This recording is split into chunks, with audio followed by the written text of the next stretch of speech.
Howdy.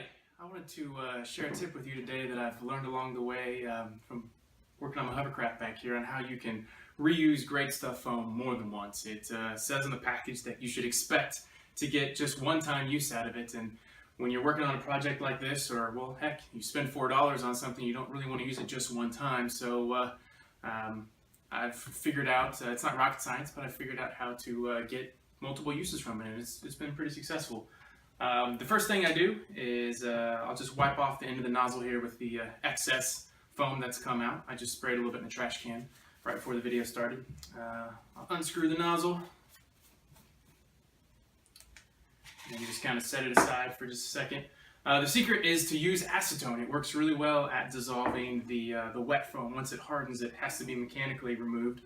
But I don't know if you can see that, but in the tip of the nozzle, there's the foam is building up.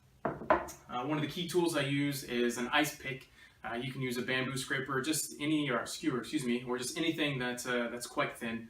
And I'll take it and I'll just kind of ream the end out a little bit, wipe my pick off, and then carefully take this acetone and I'm trying to pour a little bit right in the tip.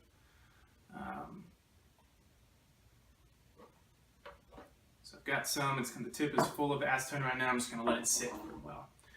Next step is to take your straw here, and it's full of the liquid foam. It's already starting to work on hardening, and I'll take my ice pick or my reaming tool and just stick it in there, kind of twist it around a little bit and break apart the foam that's already started to set up. I'll take the acetone and I'll get a little catch tub like this because you don't want it to go all over the place. Acetone could be nasty stuff, and just carefully pour some acetone into the end of the nozzle there.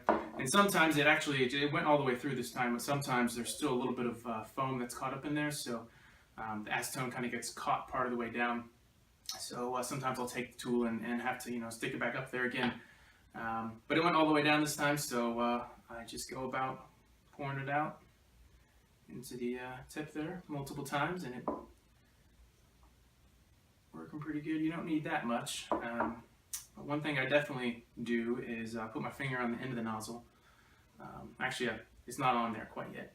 I'll pour a little bit in, and as it's pouring in, I'll put my finger on the end of the nozzle so that it makes sure that it stays full, and leave it there just for maybe about 10 seconds or so, and let the air bubbles kind of work their way up and down, and make sure that everything gets really saturated with the acetone. There it is. It looks pretty good. Pour it out, and then I'll probably run just a little bit more through just to make sure. All right.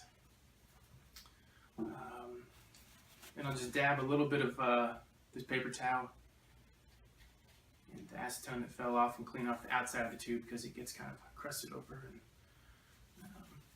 the foam can stick to it. All right, so tube's quite clean. I'm just going to go back to the main can here, pour that out.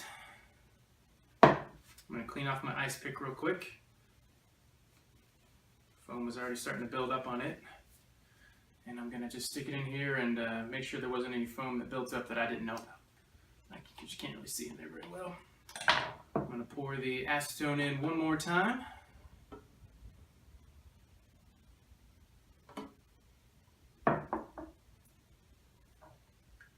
Swish it around a little bit. All right, dump it out.